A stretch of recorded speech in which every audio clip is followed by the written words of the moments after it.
Hello friends, welcome to AD online classes. और मैं अरुण त्रिपाठी आपका स्वागत करता हूं एडी क्लासेस पर। तो चलिए, आज हम लोग डिस्कस करने वाले हैं मित्रों अबाउट द कंट्रोल सिस्टम। ठीक है, आज का जो हमारा ये टॉपिक है यह है कंट्रोल सिस्टम, जो कि अपने आप में काफी इंपॉर्टेंट टॉपिक आपका माना जाता है। ठीक है जी। अब इस टॉपिक की क्या खूबी रहेगी, क्या खासियत आपकी होने वाली है, वह सारी बातें मैं आपसे डिस्कस करूंगा और आपको बतलाने वाला हूं कि कितने प्रकार के कंट्रोल सिस्टम्स हुआ करते हैं हमारे। ठीक है, ओके। तो फर्स्ट ऑफ ऑल आप लोग इंटरेस्टेड होंगे जानने में कि सर यह सब्जेक्ट हमारे जूनियर इंजीनियर्स के एग्जाम में किन किन एग्जाम्स में यह सब्जेक्ट बहुत फ्रीक्वेंटली पूछा जाता है, जिसमें कि काफी ज्यादा यहां पर यह सब्जेक्ट आपका पूछा जाएगा। तो अगर मैं यहां पर टारगेटिंग एग्जाम आपको बोलूं कि ये किन किन एग्जाम्स पर आता है, तो पहले मैं थोड़ा सा ये आपको बतलाना चाहूंगा। एग्जाम लाइक पीजीसीआईएल, ठीक है, पीजीसीआईएल में काफी आपका पूछा जाता है। रिसेंटली आपका यूपी मेट्रो रेल कॉरपोरेशन का एग्जाम हुआ है, यूपीएमआरसी में आपका पूछा जाएगा। सिमिलरली आपका दिल्ली मेट्रो। तो मतलब इन ओवरव्यू रूप पर अगर बोला जाए कि मेट्रो के एग्जाम्स में काफी ज्यादा पूछा जाता है, मेट्रो के एग्जाम्स में ये काफी ज्यादा क्वेश्चन आपके पूछे जाते हैं इससे। और यूपी पीसीएल या यूपी आरवीयूएनएल, ठीक है, सो इन एग्जाम्स में काफी फ्रीक्वेंटली यहां से क्वेश्चन किए जाते हैं और बहुत ही इजी स्कोरिंग सब्जेक्ट है। ठीक है, बहुत ही स्कोरिंग सब्जेक्ट यह आपका माना जाता है। तो आइए सीधे बातें आपसे शुरू करता हूं about the control system. What is the control system? पहला तो सवाल यही आ जाएगा कि sir what is control system? Control system होता क्या है? ठीक है, व्हाट इज कंट्रोल सिस्टम? तो आइए जरा देखते हैं कि कंट्रोल सिस्टम आपका क्या है। तो कंट्रोल सिस्टम मुख्यतः आपका कुछ मैकेनिकल अथवा इलेक्ट्रॉनिक डिवाइसेस या कंपोनेंट्स का एक कॉम्बिनेशन होता है। ठीक है, इट इज बेसिकली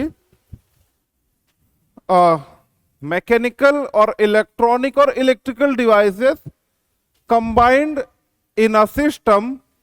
किसी एक सिस्टम पे कंबाइंड किया जाता है जहां पर इट गिव्स डिजायर्ड आउटपुट, जिससे ये सब मिलाकर के एक डिजायर्ड आउटपुट देंगे। सर ये कैसी बात हुई? फिर जरा गौर करिए, जहां पर ये प्रत्येक डिवाइस जो भी उस सिस्टम के अंदर लगी हैं, जो भी आपके सिस्टम के अंदर लगी हैं, वह अपने प्रिंसिपल के अनुसार कार्य करती हैं। ठीक है, प्रत्येक डिवाइस अपने प्रिंसिपल के अनुसार कार्य करेगी to get a desired output by your system. ठीक है, जिससे कि सिस्टम के द्वारा एक डिजायर्ड आउटपुट आपको मिल सके। ठीक है, सो इसको अगर इन अ सिंपल वर्डिंग में आपसे बोलूं, अगर मैं काफी सिंपल वर्ड्स में बोलता हूं, तो it is a combination of it is a combination of devices और कंपोनेंट्स। डिवाइसेस अथवा कंपोनेंट्स का बच्चों यही एक कॉम्बिनेशन है where each device performed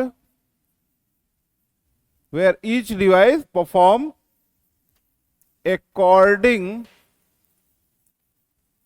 to its principle।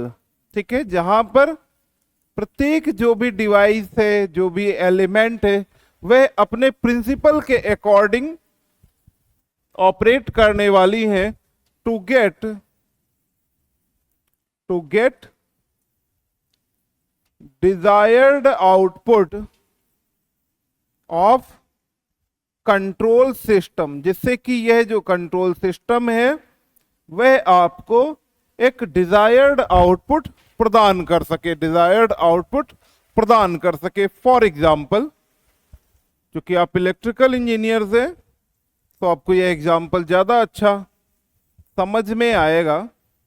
Motor, motor में बेटा क्या होता है, मोटर में हम लोग इलेक्ट्रिकल इनपुट देते हैं, इलेक्ट्रिकल इनपुट देते हैं और आउटपुट मुझे चाहिए होता है चूंकि मैकेनिकल आउटपुट। ठीक है, मैकेनिकल आपको आउटपुट चाहिए होता है, इनपुट इलेक्ट्रिकल और आउटपुट मैकेनिकल। अब यहां देखिए, किसी भी मोटर में क्या होता है, एक तो स्टेटर होता है, एक रोटर होता है, काफी सारी यहां पर वाइंडिंग्स लगी होती हैं, काफी सारी यहां पर बच्चों क्या होती हैं, वाइंडिंग्स आपकी लगी होंगी, साफ्ट लगे होंगे, ब्रशेस लगे होंगे, अगर डीसी मशीन है तो कम्यूटेटर्स लगे होंगे और भी बहुत सारी चीजें होंगे। अब आप गौर करिए, वाइंडिंग का काम फ्लक्स उत्पन्न करना है, वाइंडिंग का काम इलेक्ट्रिकल से मैकेनिकल करना नहीं है। और मैंने क्या बताया कि यहां पर जो डिवाइसेस है ना वे अपने प्रिंसिपल के अनुसार बेटा ऑपरेट करेंगे। कैसे ऑपरेट करेंगे, अकॉर्डिंग टू इट्स प्रिंसिपल। ठीक है, अकॉर्डिंग टू इट्स प्रिंसिपल यह आपकी ऑपरेट कर जाएंगे। तो इसने वाइंडिंग ने फ्लक्स उत्पन्न करा दिया, ये फ्लक्स जाकर के आपका लिंक हो जाएंगे कहीं पर, और उन फ्लक्स लिंकेज की वजह से मोटर आपकी घूमने लगेगी, मतलब मैकेनिकल आउटपुट। मैंने काफी डायरेक्टली आपको बताया, तो ओवरव्यू कुछ ऐसा ही होता है। अब आप डिटेल पे चलो सर, अगर ब्रशेस लगे हैं तो एक करंट कैरी करने के लिए हैं। ब्रश आप किसी खास मटेरियल का बनाते हैं, जैसे इलेक्ट्रोग्रेफाइट के आप ब्रशेस बनाते हैं, सो डिफरेंट ऐसे इसके वर्क हो जाएंगे। आपके दिमाग में आ रहा होगा कि सर फिर इस कंट्रोल सिस्टम के कितने टाइप होते हैं। ठीक है, types of control system, types of control system. देखते हैं जरा कंट्रोल सिस्टम के कितने टाइप होते हैं। तो एक तो हो गया open loop control system, open loop control system एक ये हो गया। दूसरा क्या होगा,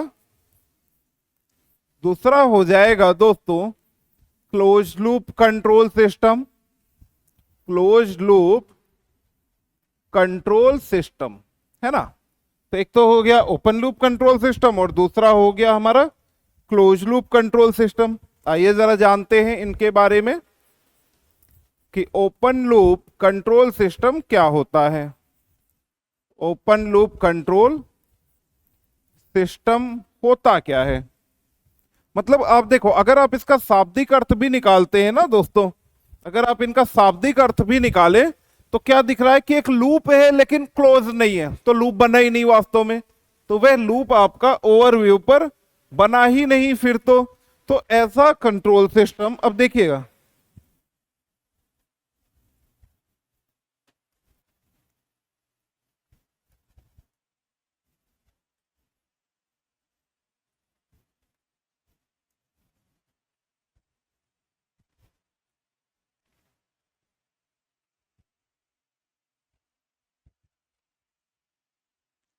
एक में यहां पर एक्चुअली कंट्रोल सिस्टम जब हम लोग पढ़ते हैं तो अक्सर हम लोग ब्लॉक्स के बेसिस पर ही पढ़ते हैं, और ब्लॉक्स आपको ना इंटरनल इंफॉर्मेशन नहीं दिया करते हैं। ठीक है, आइए, तो this is your controller, controller and this is our controlled process. ठीक है, यहां पर आप प्रॉपर अपना एक रेफरेंस इनपुट दे दीजिएगा और यहां आप गौर करेंगे कि आपको मिल रहा है डिजायर्ड आउटपुट। ध्यान रखिए, आउटपुट हमेशा नॉर्मली आपका डिजायर्ड ही होता है, आप चाहते हैं कि ऐसा हो। ठीक है, आपने पहले डिसाइड किया होता है कि मुझे काम क्या करना, फिर उसके अनुसार आपने कोई डिवाइस खरीदी होगी। ये जब मैंने बनाया एक कंट्रोलर इन प्रोसेस, मैंने हार्डवेयर एंड सॉफ्टवेयर टाइप से थोड़ा सा अलग कर दिया कि एक व्यक्ति है और उस व्यक्ति के काम करने का तरीका, मैंने कहा इनको दो कर देते हैं, ठीक है, वास्तव में तो एक है। अब देखिए, क्या यहां पर कोई ऐसा आ रहा है सिग्नल? अब बोलोगे नो सर, कोई भी ऐसा नहीं हो आ रहा, मतलब आउटपुट पुनः इनपुट से तो नहीं कंपेयर हो रहा है, नहीं हो रहा। अगर आउटपुट पुनः इनपुट से कंपेयर होता, आउटपुट पुनः इनपुट के पास जाता और कंपेयर होता, तो उसे आप कहते हैं कि हमने फीडबैक लिया है। तो आप उसे क्या बोलते हैं बच्चों? कि सर यहां पर आपने फीडबैक लिया हुआ है। जबकि आपको क्या दिखा कि सर यहां फीडबैक नहीं है। तो पहला पॉइंट इस पर कि इसमें कोई भी फीडबैक नहीं होता है, no feedback available, no feedback available, ठीक है, यहां पर इसमें कोई बेटा फीडबैक अवेलेबल नहीं होता। और एक चीज याद करिएगा, अगर फीडबैक आप नहीं लेते हैं अपना, ठीक है, या किसी का किसी सिस्टम पर, तो आप परफॉर्मेंस एनालिसिस नहीं होगा कभी भी। परफॉर्मेंस एनालिसिस नहीं पॉसिबल कि आपने इनपुट दिया तो आउटपुट आपको क्या उसके अनुसार मिला, है ना। जैसे आप हमेशा करते होंगे कि सर मैंने इन्वेस्टमेंट तो किया था 100 का और फिर मुझे मिले 80, रिटर्न्स मुझे 80 रुपीज मिल रहे हैं, तो मतलब क्या हुआ कि मुझे 20 का लॉस हुआ, या मुझे 170 मिले तो मुझे 70 का प्रॉफिट हुआ। ये कैसे पता चला? जब आपने आउटपुट को कंपेयर किया इनपुट से। तो यहां पर बच्चों no performance analysis, no performance analysis, no performance analysis. अब यहां की एक मुख्य बात है जो कि अभी मैंने आपसे नहीं की थी, अब करता हूं। यहां पर ना एक बड़ी महत्वपूर्ण चीज है, वह मैं आपको बतलाता हूं कि क्या है इधर पे। ओपन लूप कंट्रोल सिस्टम ऐसे कंट्रोल सिस्टम होते हैं जहां पर इसका ये जो कंट्रोल्ड प्रोसेस है ना, या जो इसका कंट्रोल एक्शन है, वह इस मिलने वाले आउटपुट से स्वतंत्र होता है, ठीक है। अभी एक्सप्लेन करता हूं कैसे। Here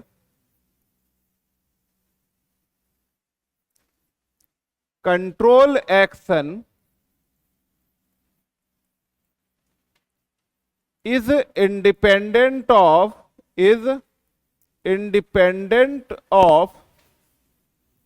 desired output, is independent of desired output। मतलब यह है जो कंट्रोल एक्शन है, वह जो कंट्रोल एक्शन है वह इंडिपेंडेंटली अपना काम करता रहेगा। वो बच्चों क्या करेगा? इंडिपेंडेंटली अपना कार्य करता रहेगा, उसमें कहीं आपके कोई भी चेंजेस नहीं होंगे। जैसे कि तो सर कंट्रोल एक्शन पे कोई चेंजेस नहीं होंगे, तो डिजायर्ड आउटपुट कैसे मिलेगा? देखते हैं, ठीक है। It's output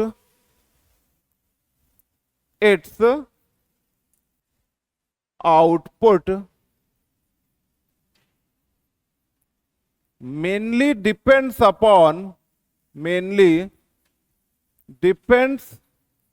upon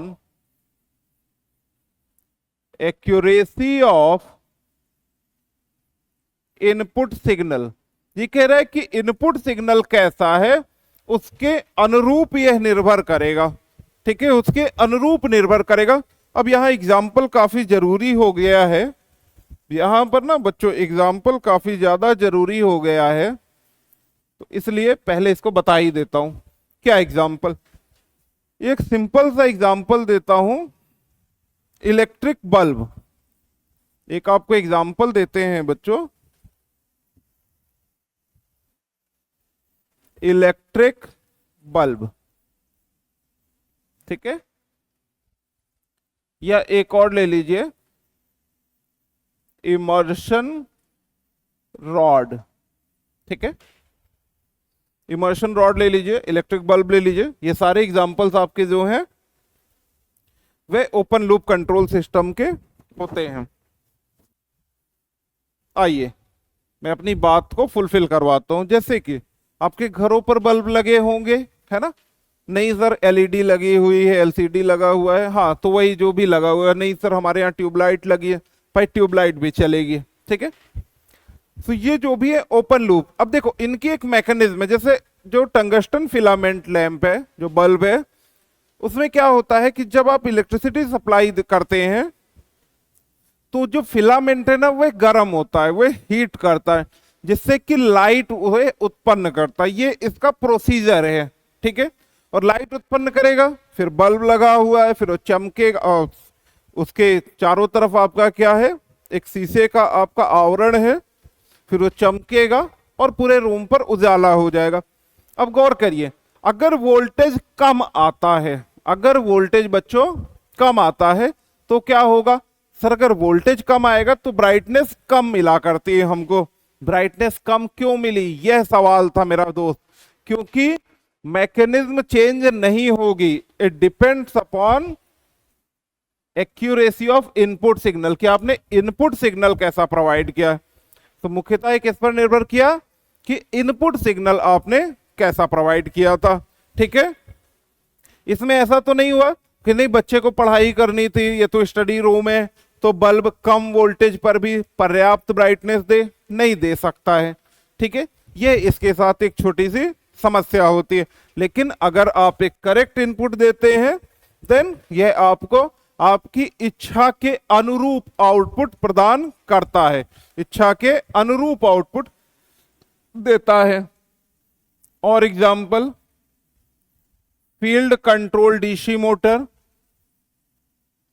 field controlled DC motor. एक और एग्जाम्पल लेते हैं, traffic light, traffic light.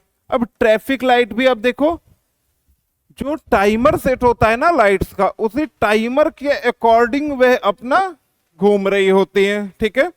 Red yellow green जो भी होना है उस टाइमर पर होंगे, ना कि कभी ऐसा हो कि उस तरफ रेड लाइट कर दें जहां क्राउड ही नहीं है, बिल्कुल बंदे ही नहीं है, जहां क्राउड उधर ग्रीन ज्यादा देर के लिए कर दें। ऐसा नहीं करते हैं। ऐसा क्यों नहीं करते? क्योंकि वह ओपन लूप सिस्टम है, वह ओपन लूप सिस्टम होता है। अच्छा, इसका प्रॉफिट क्या है? अब देखिए और इसके क्या पॉइंट्स हो सकते हैं। तो इट्स वेरी सिंपल, ठीक है। ये आपके काफी सिंपल होते हैं। ये आपके बच्चों कैसे रहेंगे? तो ये काफी ज्यादा आपके सिंपल रहा करते हैं। अभी और बात समझिए, अगर आसान है तो less maintenance and easy maintenance भी होगा, ठीक है। इन सिस्टम्स पर क्या होगा कि less and easy maintenance, less and easy maintenance. अच्छा जी, अब अगर सिंपल है, मेंटेनेंस ज्यादा नहीं, महंगा नहीं, कठिन है, तो ओवरऑल सिस्टम क्या हो जाएगा? सस्ता हो जाएगा। तो ये कैसे होते हैं बच्चों? Overall it's economical. तो यह आपके अपेक्षाकृत इकोनॉमिकल भी हुआ करते। अब ना थोड़ी सी इसकी बुराई कर लेते हैं, थोड़ी सी ना बुराई करनी, बहुत बातें कर ली। अब देखो, मैंने जो बल्ब का एग्जाम्पल आपको दिया था, मैंने जो आपको बल्ब का एग्जाम्पल दिया था, आप इस एग्जाम्पल पर एक बात गौर करो। मैंने क्या बोला कि बल्ब यूज कर रहा हूं स्टडी रूम पर, बल्ब यूज कर रहा हूं स्टडी रूम पर। लेकिन अब इनपुट कम हो गया या ज्यादा हो गया तो ब्राइटनेस परिवर्तित हो गई। अब ब्राइटनेस परिवर्तित है तो क्या इसको कोई फर्क पड़ेगा कि ये स्टडी रूम के लिए था? नहीं पड़ेगा। तो इसका मतलब है कि दीज आर लेस एक्यूरेट,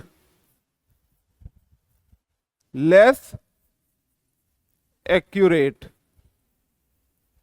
अगली बात,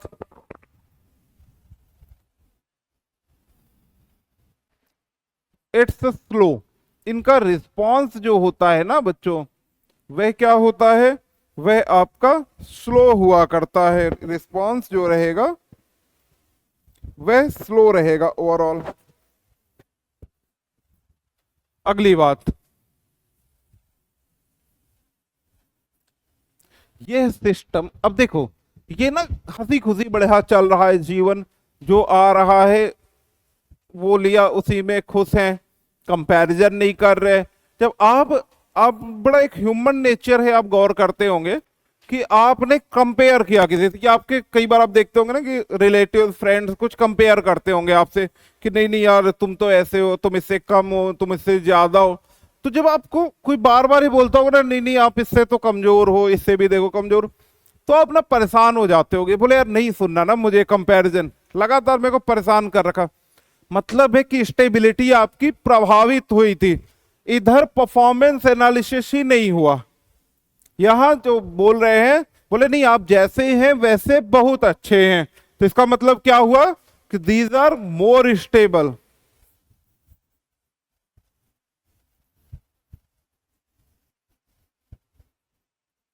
इट्स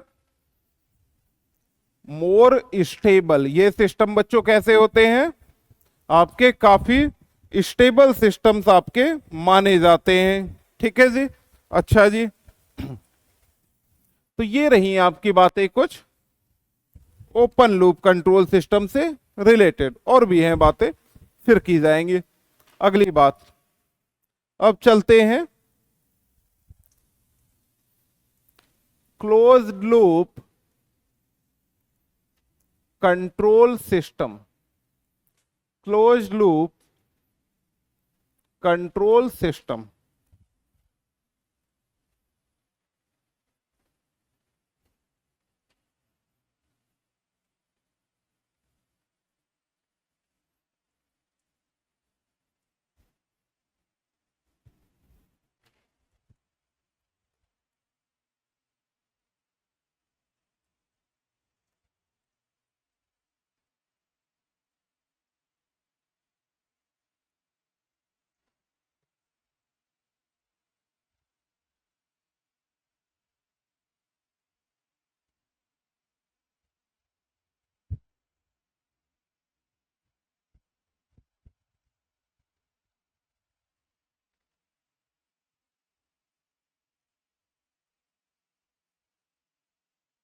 ऐसा होता है बच्चों क्लोज लूप कंट्रोल सिस्टम। ठीक है, यहां पर बढ़िया रेफरेंस इनपुट दे दीजिए, यहां पर आप डिजायर्ड आउटपुट ले लीजिए, यहां पर क्या करिए दोस्त, डिजायर्ड आउटपुट ले लीजिए। ठीक है, इसे आप कंट्रोल एलिमेंट बोल दीजिए। ठीक है, इसे काम करते हैं कंट्रोल्ड सिस्टम बोल देते हैं। और यहां पर आपने क्या किया है बच्चों, फीडबैक का इस्तेमाल किया है, गौर फरमाइए। यहां पर आपने फीडबैक का इस्तेमाल भी किया हुआ है। ये क्या है, यह है कंपैरेटर, मतलब ऐसा शख्सियत जो कंपैरिजन करेगा। क्योंकि मैंने यहां निगेटिव साइन यूज किया, तो इसका मतलब ये कैसा फीडबैक है, निगेटिव फीडबैक आपको यह दे रहा है। ये कैसा फीडबैक दे रहा है, निगेटिव फीडबैक। अब देखिए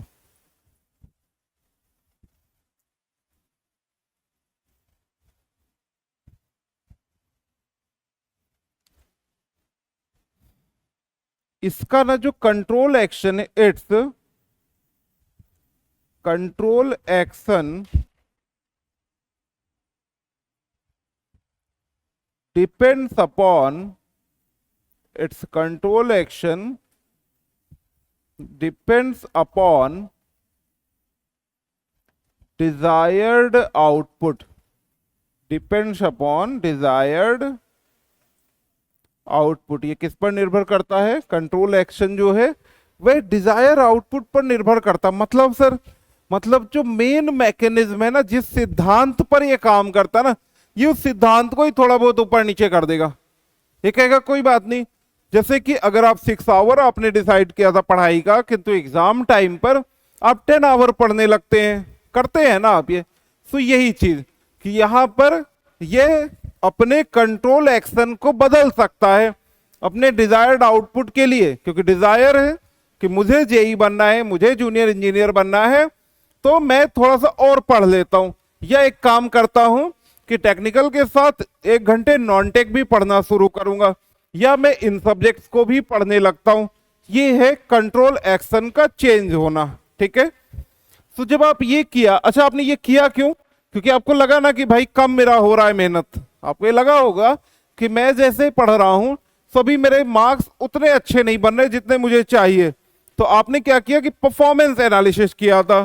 तो इसका मतलब है कि here performance analysis is possible, performance analysis is possible, ठीक है जी। ओके, यहां परफॉर्मेंस एनालिसिस पॉसिबल होता है। अब अगली बात, ये बच्चों काफी एक्यूरेट होते हैं, इट्स मोर एक्यूरेट। अगली बात, फास्टर स्पीड, इनकी स्पीड भी ना फास्टर होती है। अगर परफॉर्मेंस एनालिसिस हो गई है, ठीक है, अगर आपने एनालिसिस कर लिया है तो इसका मतलब है कि परफॉर्मेंस इंप्रूव भी कर सकते हैं आप यहां पर। तो performance can be improved, can be improved, यह भी यहां पर आपका बहुत आसानी के साथ पॉसिबल है। किंतु अब यहां पर दिक्कत देखिए क्या है, दिक्कत यह है कि ये कॉस्टली होते हैं। दिक्कत क्या है कि ये कॉस्टली होते हैं। अगली बात यहां पर क्या है कि सर मेंटेनेंस इज डिफिकल्ट, इनका ना जो मेंटेनेंस होता है वह ओवरऑल डिफिकल्ट हो जाता है थोड़ा सा। अब एक बड़ी महत्वपूर्ण चीज कि these are less stable, these are less stable.